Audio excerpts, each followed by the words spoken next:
ওই গৌর কালভজঙ্গ জানি তারি দংশন করে না রে।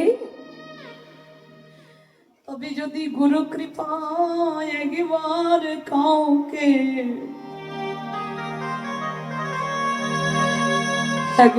কাউকে যদি আমার গৌর কাল ভুজঙ্গ দংশন করে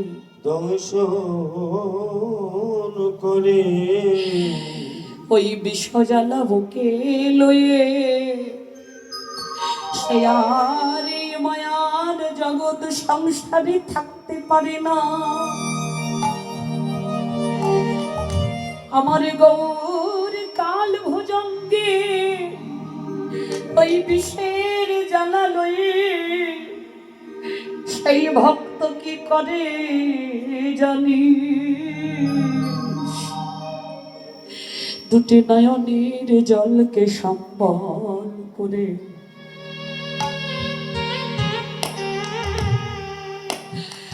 কাঁদে আর বলে গো একবার বলে দাও আমি কোথায় গেলে তোমার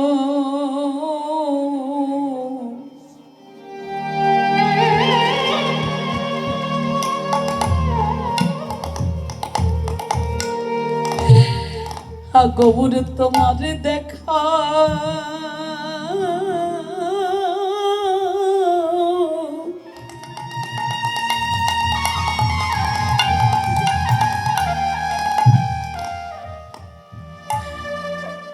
আমি তোমার দেখা পাবো।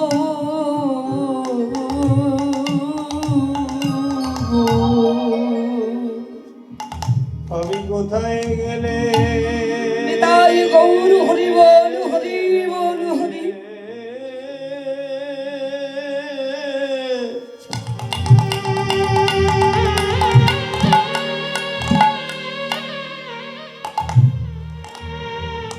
গৌর তোমার দেখা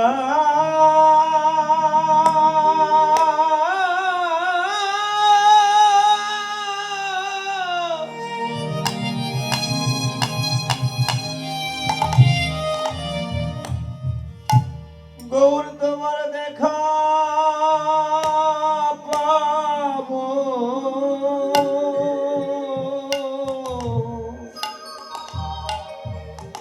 গৌর হে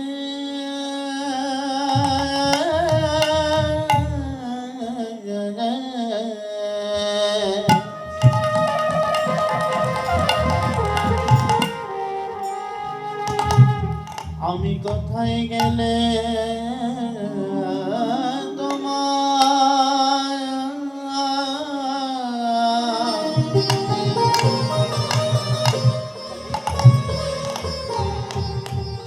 তোমার দেখা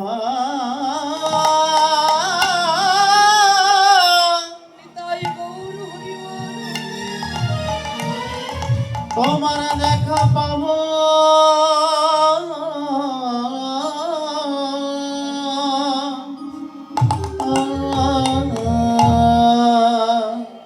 ওই বিশ্বজ্বালা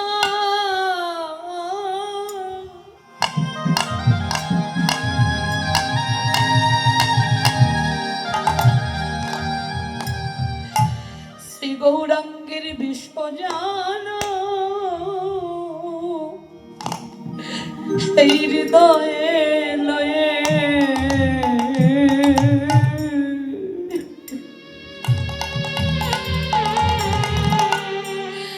বলে গৌর বলো আমি কোথায় গেলে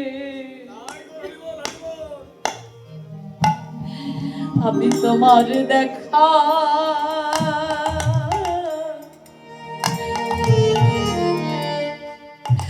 বলো আমি তোমার দেখা পাবো।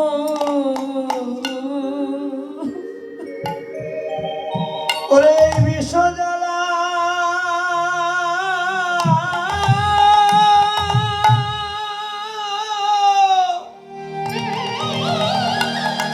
তাই গৌর হরি বল হরি বল। বিশ্বজ্বালা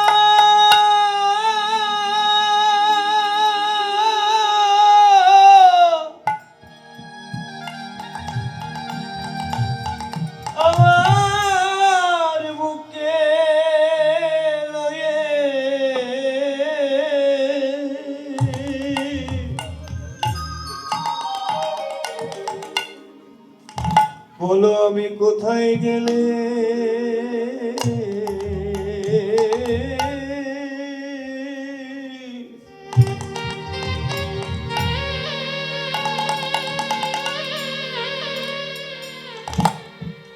গৌর তোমার দেখা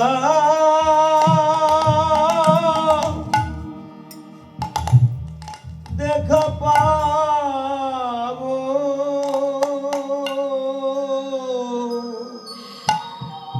যারা একবার আমার গৌর কাল ভোজঙ্গের দংশন যন্ত্রণা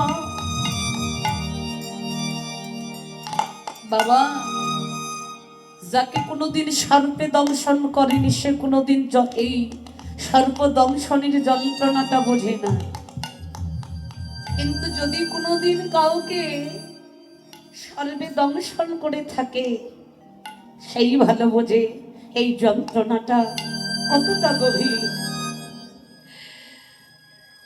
গৌর কাল ভোজঙ্গ যদি কাউকে দংশন করে বাবা, এটাই বাস্তবতা, তার দশাটা ঠিক এমনই হয়। তো ভেবে দেখুন, ছয় আচার্যকে গৌর সর্পের দংশন, তারা কেউ সংসারে থাকতে পারেনি, তারা সবাই চলে গেছে গৌর তোমার হলাম বলে, গৌর চরণে নিবেদিত হয়ে গেলে। নদিয়ার নাগরী বলছে, নাগরী রে, এই জগতে সর্পে দংশন করলে বিষটাকে নিচের দিকে নামানো যায়, কিন্তু আমার গৌর কাল সর্প যদি কাউকে দংশন করে ও বিষ তো নামেই না। যত তুই ছাড়ার চেষ্টা করবি, নামানোর চেষ্টা করবি, তত বিষ তোকে জড়াইয়ে জড়াইয়ে ধরবে। হ্যাঁ বাবা, আপনারা বিচার করে দেখবেন, যারা জীবনে সারা জীবন অন্যায় অত্যাচার খারাপ কাজ করতে করতে যদি কোনোদিন তার বিবেক দংশন হয় যে আমি সারা জীবন যা করেছি তা ভালো করিনি, আমি সংসারের জন্য যত কিছু করেছি আমি নিজের জন্য কিছু করিনি, এই সংসার শুধু আঘাতই দিয়েছে তাই নিজের জন্য কিছু করতে হবে, এই কথা ভেবে যারা ভক্তি জীবনে প্রবেশ করেছে, যারা নিরন্তর সাধু সঙ্গ করেছে বাবা, তাদেরকে আপনি যতই ওই ভক্তি জীবন থেকে বের করে আবার আগের জীবনে নিয়ে যাওয়ার চেষ্টা করবে, তারা আর জীবনে ওই জগতে ফিরতে পারবে না। আপনি যতই ব্যথা দিয়ে কটু কথা দিয়ে তাদেরকে পথভ্রষ্ট করার চেষ্টা করবেন, তাদের ভক্তিটা আরো বাড়বে, তাদের আরো সাধু সঙ্গের চাহিদাটা তৃষ্ণাটা আরো বেড়ে যাবে। আপনি যতই ওই জগৎ থেকে তাকে বের করার চেষ্টা করবেন, ততই যেন ওই ভক্তি জীবনে প্রেম ভক্তিটা তার আরো দ্বিগুণ হবে, ওই ভক্ত সঙ্গের চাহিদাটা তার আরো দ্বিগুণ হয়ে যাবে। এটাই হলো ভক্তি জীবনের কথা। তাই মহাজন বললেন, যদি গুরু কৃপায় কোনোদিনও কাউকে ভুল করেও আমার গৌর কৃপা বাড়ি দ্বারা আমার গৌর সর্পে যদি তার হৃদয় মন্দিরে একটু দংশন করে দেয় বাবা, তাহলে তার আর চিন্তা নাই। তাকে যতই এই পার্থিব জগতের বিষয় বৈভব ভোগ বিলাসের দিকে টানবেন, সে আর কোনোদিন এই ভোগ বিলাসে ফিরবে না। কেন জানেন? কারণ কৃষ্ণ প্রেমে ভক্তি যার একবার জাগে, আপনি জগতের যত যত মূল্যবান হিরে মানিক মুক্তা তাকে দেবেন, প্রকৃত ভক্তি যদি তার অন্তরে একবার আসে, সে জীবনে কোনোদিন এই বিষয় বৈভবের দিকে আকৃষ্ট আর হবে না। তার আর বিষয় বৈভব ভালো লাগবে,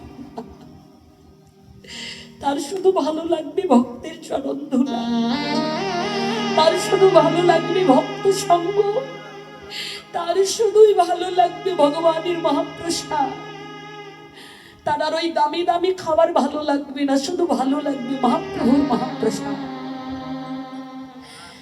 কৃষ্ণ প্রেমে একবার যার ভক্তি জাগে, ওই যে একটা গানই তো বললেন, কৃষ্ণ প্রেমে ভক্তি যার মা সে কি থাকে ঘরে, দিবানিশি তার দুই নয়নে কৃষ্ণ বাড়ি ঝরে, তার আর কিছু ভালো লাগবে না, তার শুধু কৃষ্ণ বলে গৌর বলে কাঁদাই ভালো লাগবে। আর সে ভক্ত জানে আমি কাঁদলে আমার ভগবান পাবো। হরিবল। নদিয়ার নাগরী বলছি, নাগরী ওই যে দুর্ঘটনাটা ঘটে গেল, গৌর কাল ভুজঙ্গ আমায় দংশন করে দিল, কিন্তু জানিস আমি ওই বিশ্বজ্বালা বুকে লই আমি গৌর বদনে আবারও তাকিয়ে দেখলাম। তখন কি দেখতে পেলাম জানিস? তোর কাছে একটু বলি শোন, সবার কাছে তো বলা যায় না এই যে ভজনের কথা, তাই আমি তোর কাছেই বলছি শোন। সজনীর যাব হলো গো রাজে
যাব হাবো বেকুল গোরা সজনী, যাব হাবো বেকুল গোরা সজনী, যাব হাবো বেকুল গোরা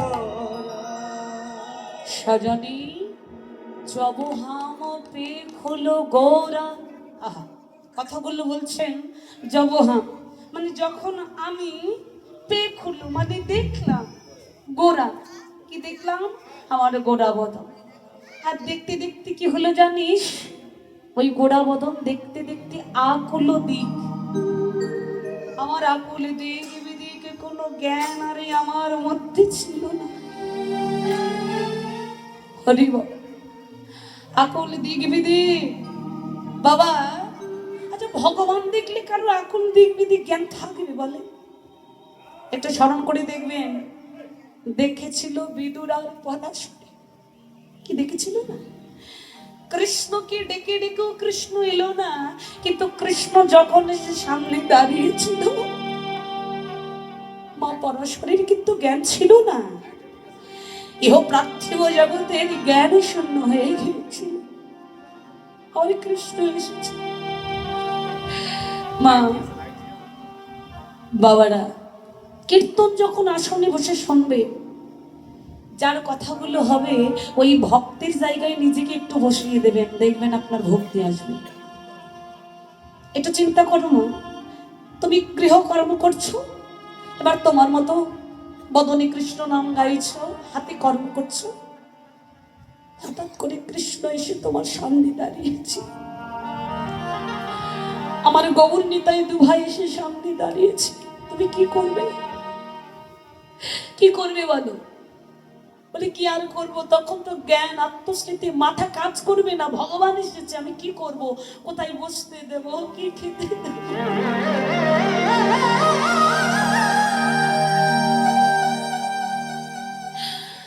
মা পরাশরীর যে অবস্থাটা হয়েছিল না, যে কৃষ্ণকে পেয়ে কৃষ্ণ যখন একবার বলেছিল পিসিমা আমার ক্ষুধা লেগেছে, কিছু খেতে দাও, আত্মস্মৃতি জ্ঞান শূন্য হয়ে সে কলা, ওই যে কলাটা এনে শ্বাসটা দেবে, বাহ্যিক স্মৃতি জ্ঞান শূন্য হয়ে শ্বাস না দিয়ে ভগবানকে খোসা দিল।